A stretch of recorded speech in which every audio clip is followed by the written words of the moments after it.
Hi, everybody. This is Pastor Susan, and welcome to day 2 of our week of Easter celebration as we proclaim Christ is risen. He is risen indeed. I'm Pastor Susan. I'm so glad that you're with us today as we're considering what difference does it make that Easter happened? What difference does it make for you and for me?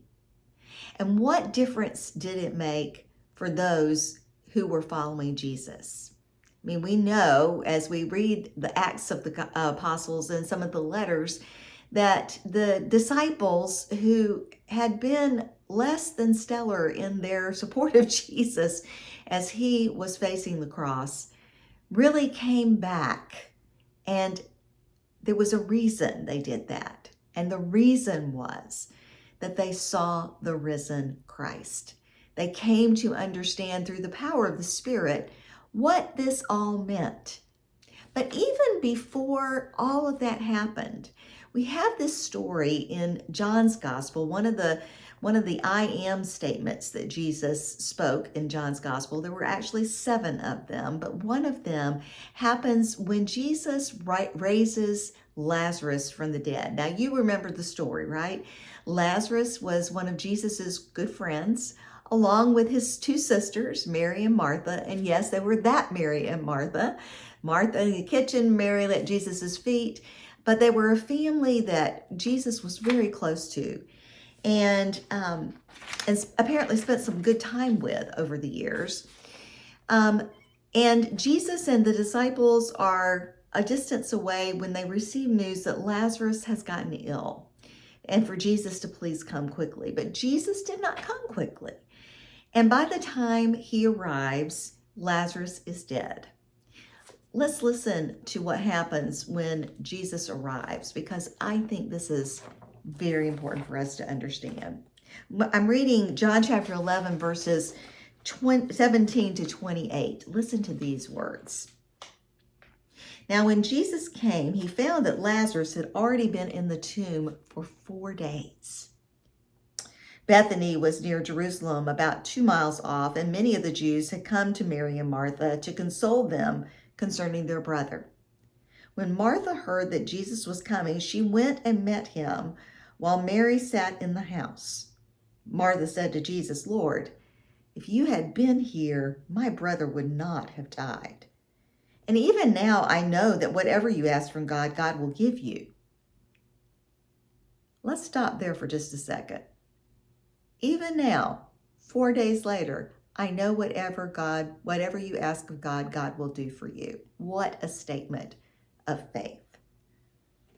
And Jesus said to her, "Your brother will rise again." Martha said to him, "I know that he will rise again in the resurrection at the last day." Jesus said to her, "I am the resurrection and the life. He who believes in me, though he die, yet shall he live, and whoever lives and believes in me shall never die." Do you believe this? She said to him, "Yes, Lord. I believe that you are the Christ, the Son of God, who is coming into the world."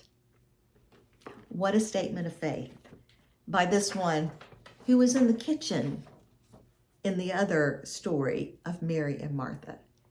Someone who believed that Jesus was able to do whatever he said he could do. And so this is before Jesus's actual resurrection. And so you can imagine the faith of that family who had experienced resurrection before Jesus's resurrection. And because Jesus was resurrected from the dead, we have hope.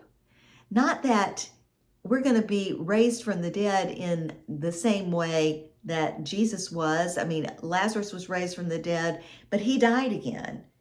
Jesus was raised from the dead and lives forever. But the resurrection that we will experience will be this resurrection to new life, a new spiritual body, we're told. I don't know what that is going to be like, but this I do know. I do know that, as Martha said, you are the Christ, the Son of God, the one who is coming. And I will meet him at that time, whenever that is, whenever that happens. I know that I will meet him, and I know I will be raised. I pray that you are encouraged to believe that for yourself and know that having faith in that resurrection, in that promise of life that Jesus gives, is something that we can treasure and hold on to. It's what gives us the power to live our lives in such a way that they reflect the way of Jesus. You know, there's that old song that says, because he lives, I can face tomorrow. Because he lives, all fear is gone. Because I know he holds the future and life is worth the living just because he lives. And he does live. He lives in you and in me. And it makes all the difference.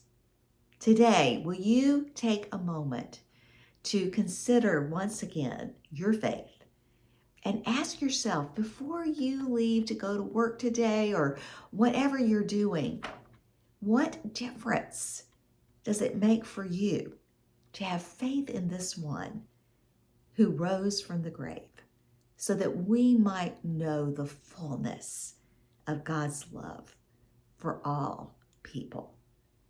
May it be so in your life this week, and may it be so in mine in every single day that we live. And know that because he lives, life is worth the living.